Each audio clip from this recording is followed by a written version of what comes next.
Hello viewers. Welcome two minutes mystery. Already நம்ம சேனல்ல நடுவானத்துல பறந்துட்டு இருந்த விமானத்துல ஃபியூவல் தீர்ந்த அந்த ஒரு விமானத்தை எப்படி கீழே இறக்குனாங்கன்ற சுவாரஸ்யமான ஒரு கதையை பார்த்திருந்தோம். அதே மாதிரி ஒரு விமானம் நடுவானத்துல பறந்துட்டு இருக்கப்ப அதோட 4 இன்ஜினும் ஆஃப் ஆய் ஆனா எப்படி இருக்கும்? அப்படி திடீர்னு ஆஃப் ஆய் ஆனாரப்ப அதுக்குள்ள இருக்கிற பேசஞ்சர்ஸ் அண்ட் அந்த பைலட்டோட மைண்ட் செட் எப்படி இருந்திருக்கும்? ஏன் இந்த ஒரு விமானத்துல மட்டும் இப்படி ஒரு ஸ்ட்ரேஞ்சான நிகழ்வு நிகழ்ந்தது? இந்த மிஸ்டீரியஸான இன்சிடென்ட்டுக்கு பின்னாடி இருந்த காரணம் என்ன? அதை பத்தி தான் இன்னைக்கு ஒரு வீடியோல நம்ம பார்க்க போறோம். இந்த வீடியோ செம்ம இன்ட்ரெஸ்டிங்கா இருக்கும். ஸோ ஸ்கிப் பண்ணாம கடைசி வரைக்கும் வீடியோ பாருங்க. வாங்க வீடியோக்குள்ள போலாம். இது ஜூன் 24, 1982 போயிங் 747 வகையை சேர்ந்த ஸ்பீட்பேர்ட் 9, அதாவது பிரிட்டிஷ் ஏர்வேஸ் ஃபிளைட் 9 அப்படின்ற ஒரு விமானம் லண்டன்ல இருந்து கிளம்ப தயாராகுது. இது ஒரு பேசஞ்சர் பிளேன். இது எப்பயுமே இங்கிலாந்துல இருக்கிற லண்டன்ல இருந்து நியூசிலாந்துல இருக்கிற ஆக்லாண்டுக்கு டிராவல் பண்ணும். இந்த ஃபைனல் டெஸ்டினேஷனுக்கு இடையில மொத்தம் 5 ஸ்டாப்ல இந்த ஃபிளைட் லேண்ட் ஆகும். 1 Bombay, 2 Chennai, 3 Kuala Lumpur, 4 Perth, 5 Melbourne. So இந்த 5 ஸ்டாப்புக்கு அடுத்து தான் இது டெஸ்டினேஷனையே ரீச் பண்ணும். இதனால் வரைக்கும் இந்த பிளேன் டிராவல்ல எந்த விதமான ப்ராப்ளமும் வந்தது கிடையாது. அதே நம்பிக்கையில தான் இன்னைக்கு இந்த ஃபிளைட் எடுத்துட்டு கிளம்புறாங்க. இந்த ஃபிளைட்டும் சக்சஸ்ஃபுல்லா 3வது ஸ்டாப்ல போயிட்டு லேண்ட் ஆகுது, அதாவது கோலாலம்பூர்ல போயிட்டு லேண்ட் ஆகுது. இது ஒரு லாங் டிராவல் ஃபிளைட், அதனால இது பல நாடுகளையும் கடந்து வரும், அதுவும் பல டைம் ஜோனையும் கடந்து வரும் இல்லையா? சோ எப்பயும் இந்த ஸ்டேஷன் அடைஞ்சதும் பழைய க்ரூ மெம்பர்ஸ் அண்ட் கேப்டனை வெளியே அனுப்பிட்டு புது க்ரூ மெம்பர்ஸ் அண்ட் கேப்டனை உள்ள அனுப்புவாங்க. அதே மாதிரி தான் இன்னைக்கும் அனுப்புறாங்க. அப்படி அனுப்புற க்ரூ மெம்பர்ஸ்ல கேப்டனோட பேரு எரிக் மோடி, ஃபர்ஸ்ட் ஆஃபீஸரோட பேரு Roger Greaves and first engineer ஆஃபீஸரோட பேரு பேரி டவுன்லி ஃப்ரீமேன். இவங்களோட மற்ற க்ரூ மெம்பர்ஸ் அண்ட் பேசஞ்சர்ஸ் எல்லாரையும் சேர்த்து இப்போ மொத்தம் 247 பேர் இந்த பிளேன்ல இருக்காங்க. அது மட்டும் இல்ல, இப்போ இந்த பிளைட்ல 100 டன் அளவுல ஃபியூவலையும் நிரப்பி முடிக்கிறாங்க. சோ இப்போ இந்த பிளைட் கோலாலம்பூர்ல இருந்து சக்சஸ்ஃபுல்லா டேக் ஆஃப் ஆக ஆரம்பிக்குது. ஆனா இதுக்கு அடுத்து தான் மிகப்பெரிய ப்ராப்ளம் ஸ்டார்ட் ஆக ஆரம்பிக்க போகுதுன்றது அந்த பிளேனுக்குள்ள இருக்க யாருக்குமே இப்ப தெரியாது. இப்போ இந்த ஃபிளைட் நள்ளிரவுல நிலா இல்லாத வானத்துல மெல்ல பறந்துட்டு இருக்கு. அதாவது கிட்டத்தட்ட 37,000 ஃபீட் அடைஞ்சிருது. அந்த டைம்ல வானம் பயங்கர கிளியரா இருக்கு, வெதரும் பக்காவா இருக்கு. ஸோ இதை விட பெர்ஃபெக்ட் கண்டிஷன் ஒரு ஃபிளைட் பறக்கிறதுக்கு இருக்கவே இருக்காது. இந்த ஒரு ஹைட் அண்ட் இந்த மாதிரியான என்விரான்மெண்ட் அடைந்த உடனே பைலட்டுக்கு பயங்கரமா ஒண்ணுக்கு நெருக்க ஆரம்பிச்சிருது. ஸோ இதுக்கு மேலே நம்மளால அடக்க முடியாதுன்னு சொல்லிட்டு ஃபிளைட்டை பக்கத்துல இருக்கிற ஃபர்ஸ்ட் ஆஃபீஸரை பார்க்க சொல்லிட்டு அவர் ஃபர்ஸ்ட் கிளாஸ்ல இருக்கிற பாத்ரூமுக்கு கிளம்பி போறாரு. குடுகுடுன்னு ஓடி போய் ஒண்ணு கடிச்சிட்டு வந்துடலாம் சொல்லிட்டு பாத்ரூம் டோரை ஓபன் பண்ண போறாரு. பார்த்தா அந்த டைம்ல கேப்டன் சார் அப்படின்னு சொல்லிட்டு ஒரு கால் வருது. யார்டா அவங்க ஒண்ணு கூட அடிக்க விட மாட்டாங்கடா, வெயிட் பண்ணுங்கடா, ஒண்ணு கடிச்சிட்டு வந்துருன்னு சொல்லிட்டு ரிப்ளை பண்றாரு. ஆனா சார் இது அர்ஜென்ட் கால், நீங்க இப்பவே வந்தான்னு சொல்லிட்டு ரிப்ளை பண்றாங்க. இதை கேட்ட உடனே டோரை க்ளோஸ் பண்ணிட்டு அடுத்த செகண்டே காக்பீட்டை நோக்கி நடக்க ஆரம்பிக்கிறாரு. அப்படி அவர் நடந்து போறப்பயே அந்த பிளைட்ல சைட்ல இருக்கிற வெண்டிலேஷன் டக்ல இருந்து கொஞ்சம் கொஞ்சமா புகை வர ஆரம்பிக்குது. ஆனா இந்த புகையை அவர் அந்த அளவுக்கு பெருசா கண்டுக்கல. ஏன்னா மேபி பிளைட்ல இருக்கிற யாராச்சும் ஸ்மோக் பண்ணுவாங்க, அந்த ஸ்மோக் கூட இப்படி வரலாம்னு நினைச்சுதான் அவர் நடந்து போறாரு. ஏன்னா அந்த காலத்துல பிளைட்ல டிராவல் பண்ற எல்லாருக்குமே ஸ்மோக் பண்றதுக்கு அலோடு பண்ணியிருந்தாங்க. ஆனா இவர் நடந்து போறப்பதான் அந்த ஸ்மெல்ல கொஞ்சம் கொஞ்சமா மோந்து பாக்குறப்பதான் அவருக்கே தெரியுது இது ஸ்மோக் பண்ற ஸ்மெல் கிடையாது, வேற ஏதோ சம்திங் ஸ்ட்ரேஞ்சா நடக்குது அப்படின்றது. சோ இந்த ஒரு கன்ஃபியூஷனான மைண்டோடயே அந்த காக்பிட் டோரை ஓபன் பண்ணி உள்ள போறப்பதான் இவர் ஸ்ட்ரேஞ்சான ஒரு விஷயத்தையே பாக்குறாரு. அது வேற எதுவும் கிடையாது, பிளைட்டுக்கு முன்னாடி இருக்க விண்ட்ஸ் இல்ல, அதாவது கண்ணாடியில சம்திங் லைட்னிங் மாதிரி வந்து போயிட்டு இருக்கு. அதைத்தான் ஃபர்ஸ்ட் ஆஃபீஸர் ரொம்ப வியர்டா பாத்துட்டு இருக்காரு. ஆனா இதை கேப்டன் அந்த அளவுக்கு பெருசா எடுத்துக்கிறாம அங்க இருக்க ஃபர்ஸ்ட் ஆஃபீஸர்ட்ட இதை பார்த்து நம்ம பயப்பட தேவையில்லை, இது சாதாரணமான செயின்ட் எல்மோஸ் ஃபயர் அப்படின்ற பினாமினன் தான். அதாவது பக்கத்துல ஏதாவது தண்டர் கிளவுட்ஸ் இருந்துச்சுன்னா அதுல இருந்து ஸ்டாட்டிக் எலக்ட்ரிசிட்டி உருவாகும். அந்த ஸ்டாட்டிக் எலக்ட்ரிசிட்டி பக்கத்துல பிளேன் ஏதாவது போச்சுன்னா அந்த பிளேனோட மெட்டல் சர்ஃபேஸ்ல இந்த ஸ்டாட்டிக் எலக்ட்ரிசிட்டி படும்போது இந்த மாதிரியான பினாமினன் உருவாகும் அப்படின்னு கேப்டன் சொல்றாரு. இதை சொன்ன உடனே பக்கத்துல ஏதாவது தண்டர் கிளவுட்ஸ் இருக்கான்னு ரேடார்ல செக் பண்றாரு. ஆனா இங்கதான் சம்திங் ஸ்ட்ரேஞ்ச் உருவாக ஆரம்பிக்குது. அது வேற எதுவும் கிடையாது, அந்த பிளைட்டை சுற்றி எங்கேயுமே தண்டர் கிளவுட் இருக்கிறதுக்கான அறிகுறி இல்லவே இல்ல. தட் மீன்ஸ் அந்த பினாமினன் எங்க இருந்து உருவாகுதுன்ற ஐடியா இப்ப கேப்டனுக்கு சுத்தமா கிடையாது. சோ இந்த ஒரு இன்சிடென்ட் இப்ப காக்பிட்குள்ள பயங்கரமான ஒரு கன்ஃபியூஷனை கிரியேட் பண்ணுது. இந்த ஒரு கன்ஃபியூஷன் நடந்துட்டு இருக்கிற அதே டைம்ல, அதாவது ஜகார்டா டைம் படி இரவு 8:40ல கேபின்குள்ள வர்ற புகையோட அளவும் அதிகமாயிட்டே இருக்கு. அதிகமாறதோட மட்டுமல்ல, அந்த கேபினோட டெம்பரேச்சரும் கொஞ்சம் கொஞ்சமா இன்க்ரீஸ் ஆகுது. சோ இந்த ஒரு விஷயம் கேபின்குள்ள இருக்கிற பேசஞ்சர்ஸ் எல்லாருக்குமே சின்ன சின்ன பேனிக்க கிரியேட் பண்ண ஆரம்பிக்குது. அது மட்டும் இல்ல, பிளைட்டோட ஜன்னல் ஓரத்துல உட்கார்ந்திருக்கிற பேசஞ்சர்ஸ் இருக்காங்க பாத்தீங்களா, அவங்கள சில பேர் பிளைட்டுக்கு வெளியில இருக்கிற என்ஜின், அதாவது அந்த ரெக்கர் இருக்கும் பாத்தீங்களா, அதுல சம்திங் வினோதமா ப்ளூயிஷ் கலர்ல க்ளோவாய் ஆஃப் ஆகுற ஒரு ஸ்ட்ரேஞ்சான பினாமினனையும் பாக்குறாங்க. இதை இவங்க பார்த்துட்டு இருந்த அதே டைம்ல அந்த கேபின்குள்ள இருக்கிற டெம்பரேச்சர் வேற மாதிரி இன்க்ரீஸ் ஆக ஆரம்பிக்குது. அதாவது உள்ள இருக்கிற பேசஞ்சர்ஸ் எல்லாருக்குமே பயங்கரமா வேர்க்க ஆரம்பிக்குது. அதுவும் இது எல்லாமே நடந்து முடிஞ்ச டைம் வெறும் 2 நிமிஷம் தான். இப்ப டைம் சரியா 8:42. அந்த சமயத்துல சமயத்துல தான் ஃபிளைட்டோட ஃபர்ஸ்ட் இன்ஜினியர் ஆஃபீஸர் கிட்ட இருந்து கேப்டனுக்கு ஒரு அலர்ட் கால் போகுது. அது வேற எதுவும் கிடையாது, ஃபிளைட்டோட 4th இன்ஜின் ஃபயர் ஆயிட்டு இருக்கு, அதை உடனே ஷட் டவுன் பண்ணணும் அப்படின்றதான் அந்த வார்னிங் கால். இதை கேட்ட உடனே கேப்டனுக்கு புரிஞ்சிருது நம்ம எதிர்பார்த்ததை விட ஏதோ சம்திங் பிக்கா நடக்க போகுது அப்படின்றது. உடனே 4th இன்ஜினுக்கு போற ஃபியூவல் சப்ளையை கட் பண்ணி 4th இன்ஜினை ஷட் டவுன் பண்றாரு. ஆனா அடுத்த நிமிடத்திலேயே, அதாவது 8:43க்கு இன்னொரு வார்னிங் காலும் வருது. அது வேற எதுவும் கிடையாது, இப்ப இன்ஜின் நம்பர் 2வும் ஃபெயில்ட் ஆயிடுச்சு அப்படின்றதுதான். இதை கேட்ட உடனே கேப்டனுக்குனா பயங்கரமான ஷாக் கிரியேட் ஆகுது. ஆனா அந்த ஷாக்ல இருந்து அவர் மீள்றதுக்குள்ள அடுத்தடுத்து 2 வார்னிங் கால் வருது. அதுதான் இப்ப நம்ம ஃபிளைட்ல இருக்க எல்லா இன்ஜினுமே ஃபெயில் ஆயிடுச்சு அப்படின்றது. சோ கேப்டன் எதிர்பார்த்த அந்த ஒரு பிக் இன்சிடென்ட் இப்ப ஹேப்பன் ஆக ஆரம்பிச்சிருச்சு. இப்போ ஃப்ளைட் எந்த இன்ஜினுமே இல்லாமல் வானத்தில் பறந்துட்டு இருக்கு. தட் மீன்ஸ் ஃபால் ஆகிட்டு இருக்கு.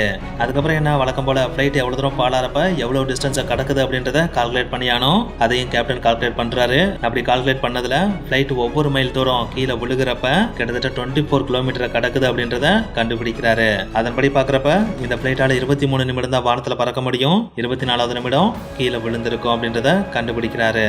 அது மட்டும் இல்லை, இந்த ஃப்ளைட்டால் மேக்ஸிமம் 168 கிலோமீட்டர் வரைக்கும் தான் ட்ராவல் பண்ண முடியும்ன்றதையும் கண்டுபிடிக்கிறாரு. ஸோ இந்த டிஸ்டன்ஸுக்குள்ள ஏதாச்சும் ஏர்போர்ட் இருக்கா அப்படின்றத ஃபர்ஸ்ட் பைலட்டை செக் பண்ண சொல்றாரு.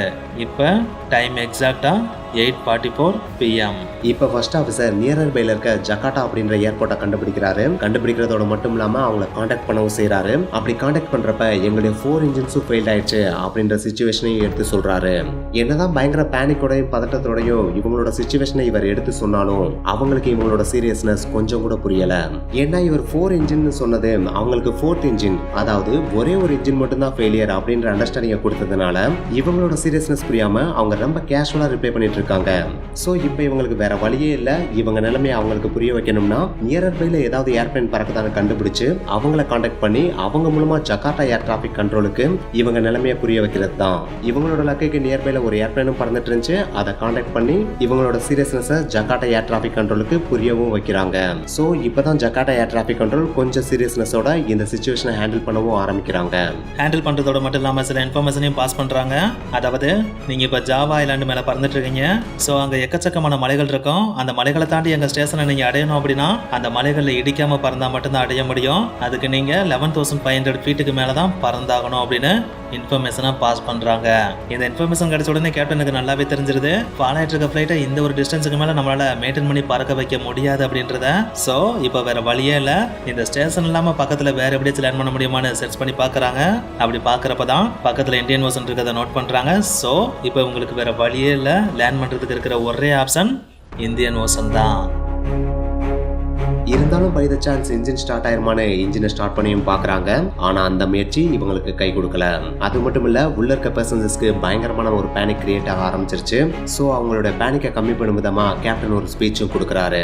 லேடிஸ் அண்ட் ஜென்டில்மேன், நான் உங்க கேப்டன் பேசுறேன். நீங்க பதட்டப்படுற அளவுக்கு இங்க எந்த ஒரு பெரிய பிரச்சனையும் நடக்கல. வெறும் 4 இன்ஜின் மட்டும் தான் ஃபெயில் ஆயிருக்கு. அதையும் நாங்க சரி பண்ண ட்ரை பண்ணிட்டு இருக்கோம். கூடிய சீக்கிரம் அதுவும் சரியாயிரும். சோ நீங்க பதட்டப்படாம மட்டும் இருங்க அப்படின்னு சொல்லிட்டு கட் பண்றாரு. கேப்டனோட இந்த ஒரு கூலான பேச்சு பேசஞ்சர்ஸ்க்கு அமைதியை கொடுத்தாலும் வெளியில எரிஞ்சிட்டு இருக்க என்ஜின்ஸ் அவங்களுக்கு மீண்டும் பயத்தை தான் உருவாக்குச்சு. சோ இது வரைக்கும் தனித்தனியா இருந்த எல்லாருமே கைகளை கோர்த்து ஒன்றிணைய ஆரம்பிக்கிறாங்க. அதாவது பெற்றோர் குழந்தைகளை கட்டிப்பிடிக்க ஆரம்பிக்கிறாங்க, கணவர்கள் மனைவியோட கையை பிடிக்க ஆரம்பிக்கிறாங்க, இன்னும் சிலர் கடவுளை பிரார்த்திக்க ஆரம்பிக்கிறாங்க, மற்ற சிலர் தன்னுடைய வீட்டுக்காக கடிதம் எழுத ஆரம்பிக்கிறாங்க. அந்த சமயத்துல தான் பிளைட்டுக்குள்ள இன்னொரு பயங்கரமான சிச்சுவேஷனும் உருவாக ஆரம்பிக்குது. அதுதான் கேபின் டிப்ரெஷரைசேஷன். இது நடந்தால் என்ன ஆகுன்றது நம்ம வியூவர்ஸ் எல்லாருக்குமே நல்லா தெரியும். அதாவது கேபின்குள்ள ஆக்சிஜனோட லெவல் கம்மியாக ஆரம்பிக்கும். இந்த ஒரு சுச்சுவேஷன் வந்த உடனே எமர்ஜென்சிக்காக வச்சிருக்கிற ஆக்சிஜன் மாஸ்க் எல்லாமே கீழே விழுகும் இல்லையா? அதை எடுத்து பேசஞ்சர்ஸ் மட்டும் இல்ல, பைலட், ஃபர்ஸ்ட் ஆஃபீஸர்னு சொல்லிட்டு எல்லாருமே தன்னோட மூக்குல வைக்க போறாங்க. அந்த டைம்ல தான் ஃபர்ஸ்ட் ஆஃபீஸருக்காக விழுந்த மாஸ்க் இருக்கு பாத்தீங்களா, அதுல டியூப்ல சின்ன டேமேஜ் உருவாகுது. ஸோ இப்போ ஃபர்ஸ்ட் ஆஃபீஸரால அந்த அளவுக்கு பெருசா சுவாசிக்க முடியல. அவர் மட்டும் கிடையாது, என்னதான் மாஸ்க் கீழே விழுந்தாலும் அதை எடுத்து தன்னோட மூக்குல வச்சாலும் பேசஞ்சர்ஸ் இருக்கிற கேபின்ல அளவுக்கு அதிகமான டீப்ரெஷரைசேஷன் உருவானதுனால அவங்களால அந்த அளவுக்கு பெருசா சுவாசிக்கவே முடியல. இதை பார்த்த கேப்டன், இதுக்கு மேலே நம்ம ஃபிளைட் இந்த லெவல்லே மெயின்டைன் பண்ணிட்டு இருந்தா ஃபிளைட்டுக்குள்ள இருக்கிற எல்லாருமே இப்பயே இறந்துருவாங்க. ஸோ வேற வழியே இல்லை, நம்ம நோஸ் டைவ் பண்ணி தான் ஆகணும்னு சொல்லிட்டு மேலே பறந்துட்டு இருந்த அந்த விமானத்தை செங்குத்தா கீழே இறக்குறாரு. கீழே இருக்கிறதுனா மொத்தமா கீழெல்லாம் விடல, எக்ஸாக்டா 13,500 அடி உயரத்துல அந்த ஃபிளைட்டை மெயின்டைன் பண்ண ஆரம்பிக்கிறாரு.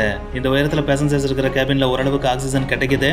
ஸோ பேசஞ்சர்ஸ் அண்ட் ஃபர்ஸ்ட் ஆஃபீஸர்ல இருந்து எல்லாருமே நார்மல் ஸ்டேஜுக்கு திரும்ப ஆரம்பிக்கிறாங்க. இந்த சமயத்துல தான் ஒரு மிகப்பெரிய ட்விஸ்ட் ஓபன் ஆகுது. இது ட்விஸ்ட் இல்ல, மிகப்பெரிய மிராக்கிள் தான் சொல்லி ஆகணும். ஏன்னா அந்த டைம்ல, அதாவது 8:56 PM-க்கு கேப்டன் சும்மா ஒரு தடவை ட்ரை பண்ணி பார்ப்போமேன்னு சொல்லிட்டு 4th இன்ஜினை ஸ்டார்ட் பண்ணி பார்க்கறாரு. பார்த்தா அந்த இன்ஜின் ஸ்டார்ட் ஆயிருது. இந்த இன்ஜின் ஸ்டார்ட் ஆன உடனே அவர் பண்ண வேலை கீழே விழுந்துட்டு இருக்க அந்த பிளேனோட வேகத்தை கண்ட்ரோல் பண்றது தான். அப்படி கண்ட்ரோல் பண்ணிட்டு இருக்கப்பே மற்ற இன்ஜின்ஸையும் ட்ரை பண்ணி பார்க்கலாமேன்னு சொல்லிட்டு ட்ரை பண்ணி பார்க்கறாரு. பார்த்தா அவருடைய லக்குக்கு எல்லா இன்ஜின்ஸுமே ஒர்க் ஆக ஆரம்பிச்சிருச்சு. அந்த சமயத்துல கேப்டனோட ஹாப்பினஸை வார்த்தையால சொல்ல முடியுமான்னு கேட்டா முடியாதுன்னு தான் சொல்லி ஆகணும். உடனே கேப்டன், நம்மகிட்ட தான் 4 இன்ஜின்ஸ் ஒர்க் ஆக ஆரம்பிச்சிச்சு இல்லையா, இந்த பகுதியில வேற மவுண்டன்ஸும் அதிகமா இருக்கு, நம்ம வாட்டுக்கு லோவர் எண்ட்லயே பிளேனை ஓட்டிட்டு இருந்தா எதுலயாவது போய் மோதிர போகுது அப்படின்னு சொல்லிட்டு பிளேனை மறுபடியும் வானத்தை நோக்கி செலுத்த ஆரம்பிக்கிறாரு. ஆனா அப்படி கொண்டு போறப்பதான் இன்னொரு ட்விஸ்டும் ஓபன் ஆகுது. அதுதான் போன மச்சான் திரும்பி வந்தான் கோமணத்தோடன்ற மாதிரி மறுபடியும் அந்த செயின்ட் எல்மோஸ் பேர் இருக்கு பாத்தீங்களா, அது அப்பியராக ஆரம்பிக்கிறதோட மட்டும் இல்லாம மறுபடியும் பழைய திருடி கதவை துரடின்ற மாதிரி 4 இன்ஜின்ல 2வது இன்ஜின் ஃபால்ட் ஆகவும் ஆரம்பிக்குது. இதை பார்த்த உடனே கேப்டனுக்கு பயங்கரமான பேனிக் கிரியேட் ஆக ஆரம்பிச்சிருது. ஆகா, இதுக்கு முன்னாடி நம்ம இங்க ஓட்டோம்னா ஒவ்வொரு இன்ஜினா ஃபால்ட் ஆக ஆரம்பிச்சிடும், அப்புறம் நம்ம பொத்துக்கடின்னு கீழே தான் விழுந்து கிடக்கணும், அதுக்கு பேசாம லோயர் ஹைட்ல கூட மலையில மோதாம நம்மளால ஓட்ட முடியும் சொல்லிட்டு மறுபடியும் அந்த பிளைட்டை லோயர் எண்டுக்கு கொண்டு வர்றாரு. அதாவது 12,000 ஃபீட்டுக்கு கொண்டு வர்றாரு. அதுக்கப்புறம் என்ன, சந்திரமுகி படத்துல மாதிரி திடீர்னு லைட் ஆஃப் ஆகுது ஆன் ஆகுதுன்ற மாதிரி செயின்ட் எல்மோஸ் பேர் வந்துட்டு போது இன்ஜின் ஆஃப் ஆன் ஆகுது. அதுவும் இது நைட் டைம் வேறையா, இதுக்கு முன்னாடி நம்ம இங்க சுத்திட்டு இருக்க கூடாது, பேசாம பக்கத்துல இருக்கிற ஜகாட்டா கிட்டே நம்ம போய் இறங்கிடுவோம் சொல்லிட்டு அந்த ஒரு ஜகாட்டா ஏர்போர்ட்டை நோக்கி இந்த பிளைட்டை செலுத்த ஆரம்பிக்கிறாங்க. ஏன்னா முன்ன மாதிரி இல்ல, இப்ப இவங்கிட்ட 4ல 3 ஒர்க் ஆகுது இல்லையா, சோ இவங்களால ஈஸியா ஜகாட்டா ஏர்போர்ட்டை ரீச் ஆக முடியும். இருந்தாலும் இதுலயும் சின்ன சின்ன ட்விஸ்ட் வரத்தான் செய்யுது. அதாவது விண்சில் விமானத்தோட கண்ணாடி இருக்கு பாத்தீங்களா, அது மங்களா தெரியுது. சோ என்னதான் இவங்க ஜகாட்டா ஏர்போர்ட்டை ரீச் ஆனாலும் அங்க இருக்க விமான ஓடுதளத்தை பாக்குறது இவங்களால ரொம்ப கஷ்டம். அது மட்டும் இல்ல, கூடவே லேண்ட் ஆகிறதுக்குரிய சக்கரமும் ஒழுங்கா ஒர்க் ஆக மாட்டேங்குது. என்ன நடந்தாலும் பரவாயில்ல, இப்போதைக்கு என்கிட்ட வேற வழியும் இல்ல, இப்ப என்கிட்ட இருக்க ஒரே ஆப்ஷன் வண்டியை கீழே இறக்கிறதான்னு சொல்லிட்டு கடவுள் மேல பாரத்தை போட்டு வண்டியை சர்ன்னு கீழே இறக்கிறாரு. வண்டியும் சும்மா ஜிவ்வுன்னு போயிட்டு இவர் எதிர்பார்த்த மாதிரி ஜம்முன்னு நின்றுது. சோ இந்த பிளைட் இப்ப சக்சஸ்ஃபுல்லா லேண்ட் ஆயிருச்சு. அப்புறம் என்ன, இதுவும் புயல் தந்த பிளைட் மாதிரி தான் நல்லபடியா சக்சஸ்ஃபுல்லா கீழே இறக்கிட்டாங்க. உள்ள இருந்த பேசஞ்சர்ஸ் யாருக்குமே பெருசா காயமும் படல, டெத்தும் நடக்கல, அவங்களும் நல்லபடியா வீடு திரும்பிட்டாங்க. நம்ம வீடியோவும் முடிஞ்சிருச்சு. இதை சொன்ன உடனே உங்களுக்கு செமையா காண்டு கிரியேட் ஆகும். அடே மேல ஏதோ ஒண்ணு மிஸ்ட்ரி அப்படி நடந்துச்சு இப்படி நடந்துச்சுன்னு சொன்னீங்க, அதுக்கான ரீசன் என்னன்னு சொல்லவே இல்லையாடான்னு சொல்லிட்டு நீங்க கேட்கலாம். இதே கேள்வியை தான் அந்த கேப்டனும் போயிட்டு இன்வெஸ்டிகேஷன் ஆஃபீஸர்ஸ்ட கேட்டாரு. அவங்களும் இந்த பிளைட் பறந்த அந்த இடத்த போயிட்டு லைட்டா அனலைஸ் பண்ணி பாக்குறப்ப தான் இதுக்கான எக்ஸாக்ட் ரீசன் என்னன்றது புரிஞ்சிச்சு. அது என்னன்றத சிவா சொல்லுவாரு. ஏன்னா இவங்க பறந்துட்டு இருந்த இடத்துக்கு எக்ஸாக்டா கீழே ஒரு எரிமலை இருந்திருக்கு.